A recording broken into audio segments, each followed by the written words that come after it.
un certain nombre de débats. Je ne peux pas parler d'engagement sans saluer ici et en préambule la grande mobilisation de notre jeunesse. Elle a été saluée par un certain nombre de sénateurs et de sénatrices. Cette mobilisation a été à la hauteur de cette crise. Notre jeunesse a été au rendez-vous. Elle s'est mobilisée très largement, par plusieurs biais, par un engagement au sein du service civique dans des missions d'intérêt général, mais aussi lors de missions de SNU, parce que un certain nombre de jeunes en SNU, en deuxième partie, donc les missions d'intérêt général, se sont engagés dans des EHPAD, dans des associations, ou encore le week-end dernier, lors de la grande collecte de la Banque alimentaire. Il y a eu aussi d'autres engagements sous forme de la réserve civique, mais partout sur nos territoires, il y a eu de l'appui à nos associations, quels que soient les thèmes, aide alimentaire, urgence sociale, aide aux plus fragiles ou encore aux plus isolés. Le budget consacré au service civique pour 2021 reste à une hauteur importante, c'est 500,5 millions d'euros pour près de 145 000 jeunes qui pourront vivre une mission d'intérêt général.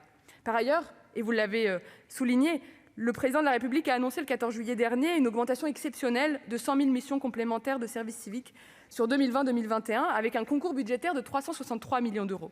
Ce sont donc 245 000 jeunes en service civique qui seront accueillis l'année prochaine et qui agiront au service de l'intérêt général partout sur nos territoires. J'aurai l'occasion, lors des amendements, de rappeler tout ce qui peut être fait, tout ce qui va être fait et tout ce qui est déjà fait pour que ces missions de service civique respectent la qualité, qu'elles soient accompagnées et qu'elles ne se substituent aucunement à l'emploi.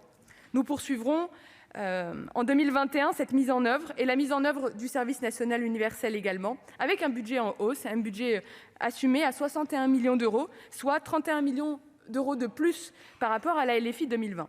Le SNU, c'est un projet de société. Le SNU, pour sa finalité, c'est d'affirmer les valeurs de la République, c'est de les faire vivre, de permettre à toute une génération de faire nation. Et ça a vocation à être une étape de découverte dans l'engagement. Ce n'est pas en concurrence avec le service civique, c'est une étape, une chance pour notre jeunesse.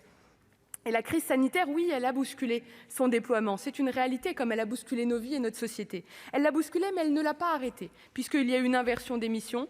Et c'est en ça où nous continuerons, en tout cas je l'espère, à accompagner 25 000 jeunes en 2021.